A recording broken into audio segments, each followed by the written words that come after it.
তুমি কি medical second time নিয়ে ভাবছো? কিভাবে কি করবে বুঝে উঠতে পারছো না, কিংবা তীব্র মেন্টাল স্ট্রেসের মধ্যে দিয়ে যাচ্ছ? তো তাহলে আজকের এই ভিডিওটি তোমার জন্য। চলো দেরি না করে শুরু করি। মেডিকেল সেকেন্ড টাইমের ক্ষেত্রে তোমার ফার্স্টে যে কথাটা বুঝতে হবে সেটা হচ্ছে, are you eligible for medical second time admission? তো ভাইয়া কিভাবে বুঝবো আমি কি এলিজিবল কিনা? তোমাকে ফার্স্টে যে বিষয়টা বুঝতে হবে সেটা হচ্ছে, তুমি যে মেডিকেলে পড়তে চাও সেটা কি তোমার নিজের ইচ্ছা কিনা। দ্যাট মিন্স মেডিকেলে পড়তে তুমি নিজে ইচ্ছুক কিনা। 2 নম্বর যে বিষয়টা তোমার হচ্ছে সম্মত হতে হবে সেটা হচ্ছে, খেয়ে না খেয়ে সারাদিন তুমি পড়তে পারবে কিনা। 3 নম্বর যে বিষয়টা সেটা হচ্ছে, চান্স পেতে তোমার ইচ্ছা এবং আনন্দকে কোরবানি দিতে পারবে কিনা। যদি এই 3টার উত্তর হ্যাঁ হয়, তাহলেই কেবল তুমি eligible for medical admission second time. যদি এই 3টা কোয়েশ্চেন একটা কোয়েশ্চেনের অ্যান্সারও না হয়, তাহলে তুমি সেকেন্ড টাইমের জন্য উপযুক্ত নও। 2 নম্বর যে বিষয়টা বুঝতে হবে যে, ভাইয়া আমি তো সবগুলোতে হ্যাঁ বললাম এবং হচ্ছে আমি এলিজিবল সেকেন্ড টাইমের জন্য, কিন্তু কখন প্রিপারেশন শুরু করব? উত্তর হচ্ছে রাইট নাও। তোমাকে এখনই প্রিপারেশন শুরু করতে হবে, কেননা সময় কিন্তু দেখতে দেখতে চলে যাবে। ফার্স্ট টাইম মানে এইচএসসি 2026 এই ব্যাচটির মেডিকেল অ্যাডমিশন প্রিপারেশন শুরু হওয়ার আগেই তোমার কিন্তু আগের যে ভুলগুলো ছিল কিংবা তোমার প্রিপারেশন যেখানে ল্যাকিংস ছিল সেগুলো গুছায় ফেলতে হবে। তাহলেই কেবল তুমি ওদের সাথে সমানে সমানে খেলতে পারবে। এই বিষয়টা মাথায় রাখতে হবে। সো দেরি না করে তোমার এখনই সেকেন্ড টাইম প্রিপারেশন শুরু করতে হবে। এবার কিভাবে শুরু করব? আচ্ছা, ফার্স্টে তোমাকে যে ফল্টগুলো হয়েছে ফার্স্ট টাইমে সেগুলো আইডেন্টিফাই করতে হবে। কি কি ফল্ট হয়েছে? হতে পারে তোমার কিছু মেজর ফল্ট হয়েছে, অথবা তোমার স্ট্র্যাটেজিক্যাল ফল্ট হয়েছে। মেজর ফল্টের মধ্যে কি আছে? হয় তুমি ইচ্ছা করেই পড়ো নাই, কিংবা তোমার ইচ্ছা ছিল না। এখন ভাইয়া যদি এরকম হয় যে তুমি নিজেই পড়ো নাই কিংবা তোমার ইচ্ছা ছিল না, তাহলে আমি তোমাকে সেকেন্ড টাইম প্রিপারেশন নিতে নিরুৎসাহিত করি। কারণ মেডিকেল অ্যাডমিশন প্রিপারেশন নিতে হলে কিংবা মেডিকেলে পড়তে হলে তোমাকে পড়তে হবে। এই যে তোমার নন স্টপ বা কন্টিনিউয়াসলি পড়ার মেন্টালিটি, এটা না থাকলে মেডিকেল সার্ভাইভ করা টাফ। এখন কিছু আছে স্ট্র্যাটেজিক্যাল ফল্ট, যে না ভাইয়া তুমি চেষ্টা করেছো, তুমি পড়েছো, কিন্তু কোনো কারণে তোমার হয় নাই।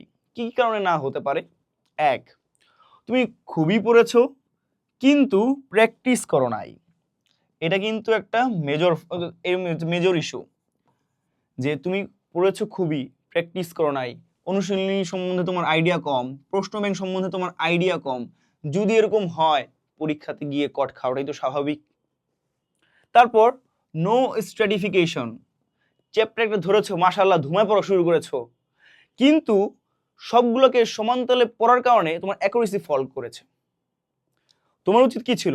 এই অধ্যায়ের মধ্যে যে টপিকটা বেশি ইম্পর্ট্যান্ট, যে অংশটুকু বেশি ইম্পর্টেন্ট, সেটা বেশি বেশি জোর দিয়ে পড়া। কারণ তোমার তো সময় নির্দিষ্ট, এবং নির্দিষ্ট সময়ের মধ্যে তোমার পুরো প্রিপারেশনটা গুছাইতে হবে। তো যেখান থেকে বেশি কোয়েশ্চেন আসে বা সবসময় কোয়েশ্চেন আসে, যে টপিকগুলো বেশি ইম্পর্টেন্ট সেগুলোকে বেশি স্ট্রেস দিয়ে পড়তে হবে, তাহলে তোমার অ্যাকুরেসি বাড়তো। কিন্তু তুমি স্ট্র্যাটিফিকেশন না করে ধুমায় সবগুলোকে একদম এলোপাথারিভাবে সমান গুরুত্ব দিয়ে পড়ে ফেলেছো। আলটিমেটলি তোমার ইম্পর্টেন্ট যে টপিকগুলো সেগুলোতে ফোকাস কম পড়েছে, অ্যাকুরেসি ডাউন হয়েছে। তারপর কি, তুমি ভাইয়া মাশাআল্লাহ ফিজিক্স, কেমিস্ট্রি, বায়োলজি নিয়েই পড়ে থাকতা, জিকে কে সময় দিতা না। তো জিকের সাথে তুমি যে অভদ্র আচরণ করেছো, জিকে কি তোমাকে ছেড়ে দিবে? না। তুমি যদি জিকে কে প্রায়োরিটি যে না দাও কিংবা কম দাও, পরীক্ষাতেও সেম জিকেই তোমাকে চিনবে না, মার্কস কম পাবা। ফলশ্রুতিতে কি? Chance miss. আরেকটা বিষয় যেটা হচ্ছে অতিরিক্ত টাইম লস।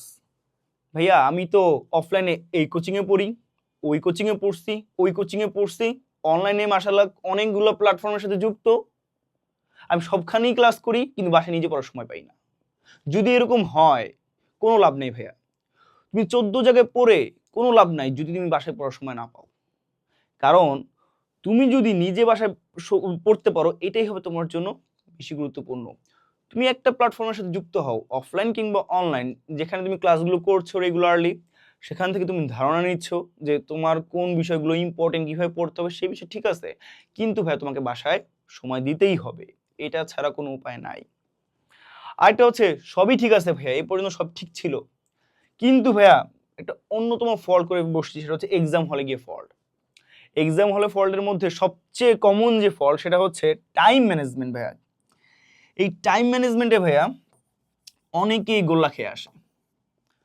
কারণ কি হতে পারে সে প্র্যাকটিস কম করছে, কিংবা ঠিকমতো এক্সাম দেয় নাই, এই জন্য টাইম ম্যানেজমেন্টটা ঠিকমতো গুছিয়ে নিয়ে আসতে পারে নাই। পরীক্ষার হলে দাগাইতে বসছে, তোমার হচ্ছে একটু পরে ঘড়ির দিকে তাকাইলো, দেখলো 30 মিনিট শেষ, অথচ দাগাইছে মাত্র 20টা। এরপর তার মাথায় একটা প্যানিক অ্যাটাক আসলো, বাস পরীক্ষা পুরোটাই গেল। So time management is so important.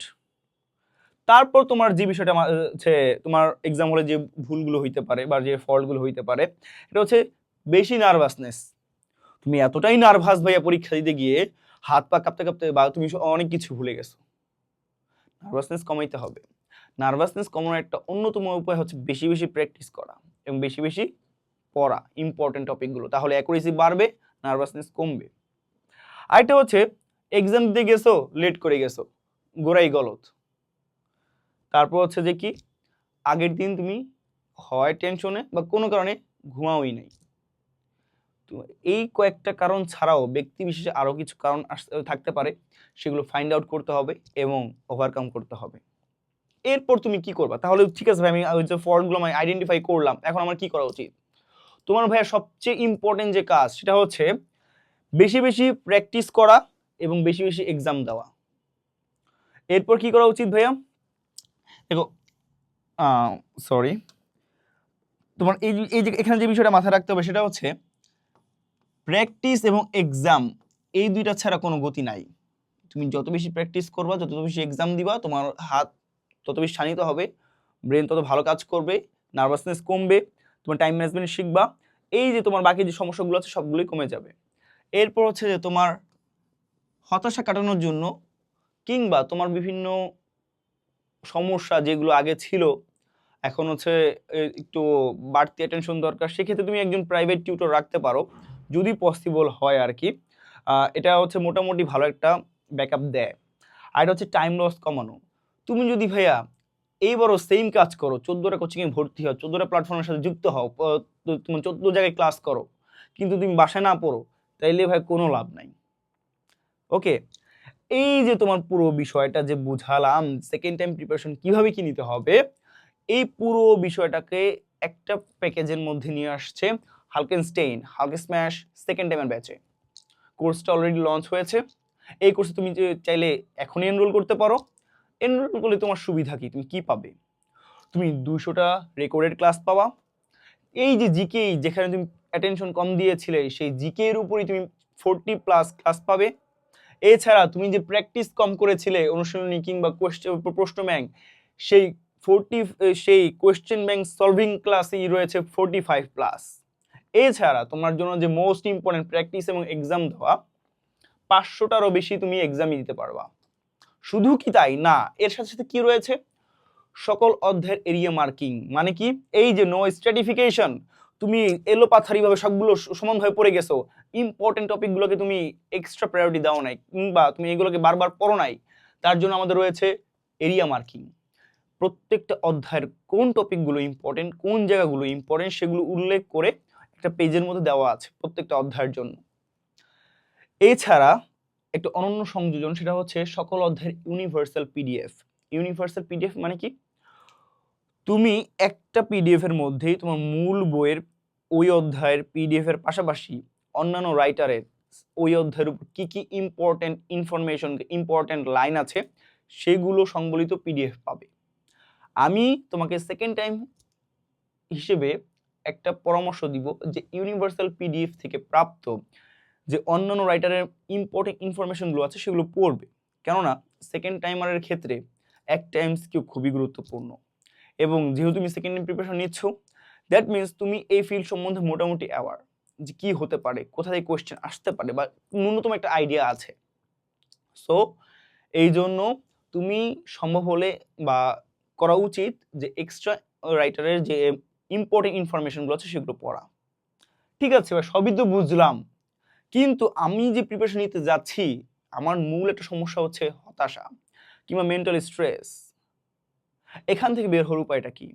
এখান থেকে বের হওয়ার জন্য দেখো, অভিজ্ঞ টিচার সংবলিত আমাদের রয়েছে ডেডিকেটেড টেলিগ্রাম গ্রুপ, যেখানে তুমি যে কোনো কোয়েশ্চেন নির্ভয়ে জিজ্ঞাসা করতে পারবে এবং আমাদের যে অভিজ্ঞ টিচার প্যানেল রয়েছে তারা সাথে সাথে তোমার এই কোয়েশ্চেনগুলোর অ্যান্সার দিবে।